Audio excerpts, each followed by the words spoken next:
I believe the lead file in terms of the directions that this Honorable Court gave is E565. Yes. That is not quite what I heard. Yeah, that is the lead file. That is the position. Yes.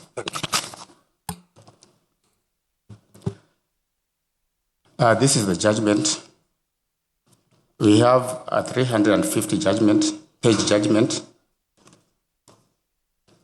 and we'll try as much as possible to read it. Introduction and background. In the general election of 9th of August 2022, the first petitioner, hereinafter referred to as His Excellency Gachagua, was elected as the Deputy President of the Republic of Kenya alongside His Excellency William Ruto, whom we refer to as President. Their election was upheld by the Supreme Court, paving the way for their swearing in on 13th of September 2022, beginning what was expected to be a full constitutional term under Article 145, Sub-Article 1, and Article 148, Sub-Article 6. That expectation, however, was cut short following the successful impeachment proceedings against His Excellency Gachagua.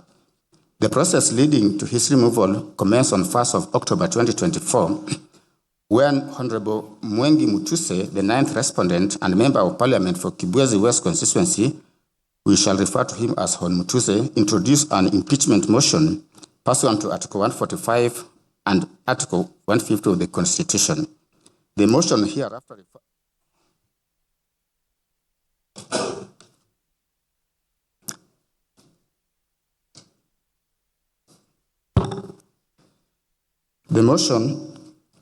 referred to as impeachment motion cited multiple grounds, including allegations of gross violation of the Constitution, incitement, and undermining government policy.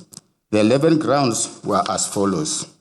Ground 1, gross violation of Article 10, Sub-Article 2A, B, and C, Article 27, Sub-Article 4, Article 73, Sub-Article 1A and 2B, Article 75, Sub-Article 1C, and Article 129, Sub-Article 2 of the Constitution, and Article 147, Sub-Article 1, as read with Article 131, Sub-Article 2, C, and D of the Constitution. Ground 2, gross violation of Article 147, Sub-Article 1, and 152, Sub-Article 1 of the Constitution by undermining the President and the Cabinet and effective discharge of the national government's executive mandate. Ground 3, gross violation of Article 6, Sub-Article 2, Article 10, Sub-Article 2A, Article 174, Article 186, Sub-Article 1, Article 189, Sub-Article 1, and the fourth schedule to the Constitution by undermining devolution. 4, gross violation of Article 160, Sub-Article 1 of the Constitution on the institutional and decisional independence of judges. Article 5, Ground 5, gross violation of Article 3, Sub-Article 1 and Article 148, Sub-Article 5A of the Constitution, and fidelity to the oath of office and allegiance. Ground 6, serious reasons to believe that Rigathi Gachagua had committed crimes under Sections 13, Subsection 1A and Section 62 of the National Cohesion and Integration Act. Ground 7, serious reasons to believe that Rigathi Gachagua has committed crimes under Section 45, 46, 47, and 48 of the Anti-Corruption and Economic Crimes Act and Section 2, 3, 4, and 7 of the Proceeds of Crime and Money and Anti-Money Laundering Act.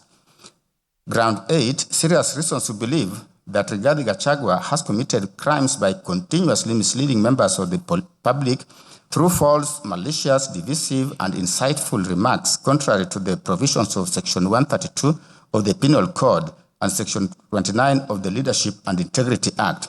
Ground 9, gross misconduct under Article 150, Sub-Article 1B of the Constitution by publicly attacking and undermining the work of the National Security Intelligence Service and its officers. Ground 10, gross misconduct or insubordination by openly or publicly insubordinating the President, who is the head of state and government. Ground 11, gross misconduct by persistently bullying state and public officers.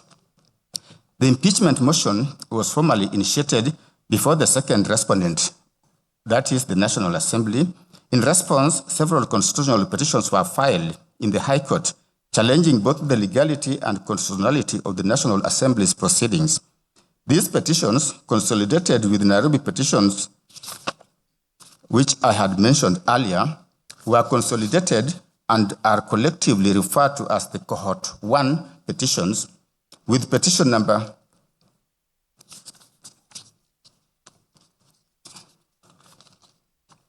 E522 of 2024 designated as the lead file. 56, that was Cohort 1 petitions. Cohort 2 petitions, where these petitions belong, the lead file is 565 of 2024. On 8th of October 2024, the National Assembly passed the impeachment motion. Subsequently, the resolution was transmitted to the Senate. As the impeachment process unfolded, further applications were seeking conservatory release were filed in the High Court to restrain the Senate from proceeding with impeachment hearings.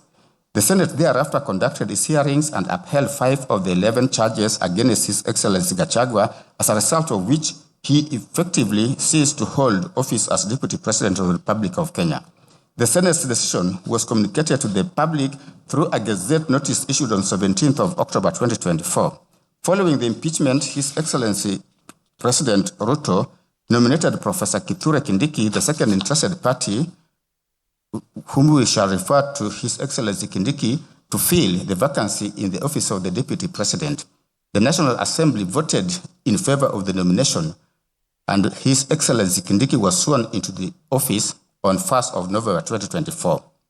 As the Senate proceedings that culminated in the impeachment of His Excellency Gachagua were underway, and while the National Assembly was concurrently addressing the vacancy created in the office of the Deputy President, further petitions were filed in the High Court at Nairobi and Kerugoya, including petition number 565 and several other petitions, being designated with petition number 565 of 2024 being designated as the lead file.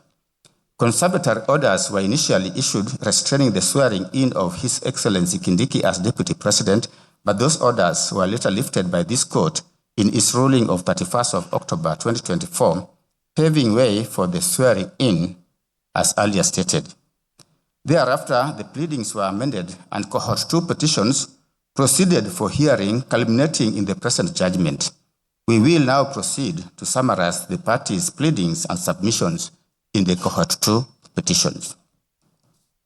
Summary of pleadings and submissions. His Excellency Gachagua is the first petitioner. His case is as follows.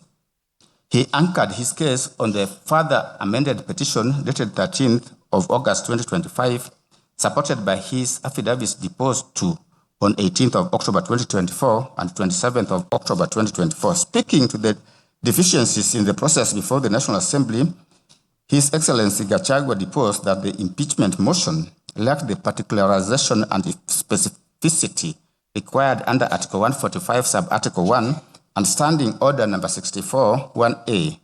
He took issue with the lack of credibility in respect of the charges against him in the National Assembly and the Senate. As regards the constitutional imperative of public participation, His Excellency contended that the National Assembly's process was deficient in that the notice was unreasonably short and that it lacked adequate designated venues. It was his case that the exercise was biased, with organizers framing it as meant for invited members of specific parties. He stated that the process utilized unverified feedback forms that resulted in fictitious data. In alleging bias exhibited by the Speaker and Deputy Speaker of the National Assembly, His Excellency deposed that they made partisan statements and also failed to recuse themselves despite having conflict of interest as they were signatories to the coalition agreement that formed a substantial part of the evidence. It was his case that the Senate violated Articles 145, Sub-Article 3 to Sub-Article 6 by skipping the appointment of a special committee to investigate the charges against him, thereby denying him a crucial layer of fair hearing. He stated that Senate imposed an unconstitutional 10-day deadline on the plenary proceedings and unlawfully permitted the National Assembly to introduce new evidence by ambush. He was emphatic that the Senate violated his right to a fair hearing and dignity guaranteed under Article 50 and Article 28, respectively, when he was denied an adjournment. In further support of this position, Dr. Daniel Kibuka Gikonyo, a consultant cardiologist and founder of the Karen Hospital, saw an affidavit on 28th of April 2026 to confirm the medical status of His Excellency Gachagua on the day he was scheduled to defend himself before the Senate.